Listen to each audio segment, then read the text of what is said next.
من مهر جباریت توحید را در دلهای شما پلم بزنم. این وظیفه من است. این وظیفه شرعی و وظیفه اسلامی من است.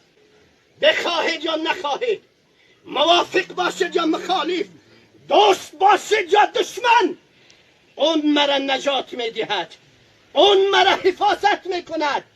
از این لحاظ تا وقتی که در رگ و ریشه من خون جاری هست، از اسلام دست نخواهم کشید، از شریعت غرای محمدی دست نخواهم کشید. هرچی اذیت و آزار بر سر من بیاید، در دین افتخار من است، آرزوی من هست، امید من است، آرمان من عزیزان دل همین است.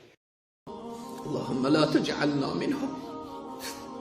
اینها علمایی هستند که به خاطر دنیای فانی، به خاطر قدرت، به خاطر رسیدن به چوکی، به خاطر 4 روپیی دنیای فانی دین الله را سودا کرد.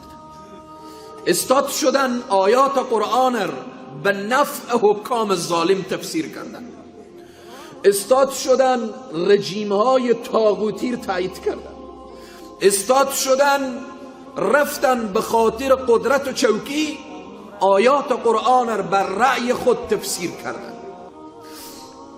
خیلی سخت عزیزان، خیلی سخت. خوشا به حال شما که اسم شما نه ملای، نه مولوی، نه مولانای، 5 وقت نماز خور میخوانیم، اما عالمی که بیای روی منبر بنشینه این حالت داره که حقر نگه، حقر بیان نکنه. خیلی سخت.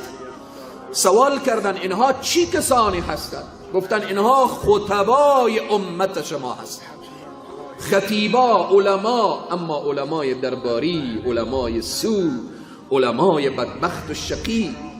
ما چی میدانیم؟ چی میدانیم که چقدر حق دین را ادا کردیم، چقدر ما ادای مسئولیت کرده باشیم. خدایا ما را از زمره اینها نگردان. همه علمای ربانی ما را حفظ بفرما، خطبای ربانی ما را حفظ بفرما. علمایی که درباری شدن، علمایی که تا به این حال فریب هوا و هوس خوردن، الله اونا را هم هدایت کن و همه ما را الله هدایت کن.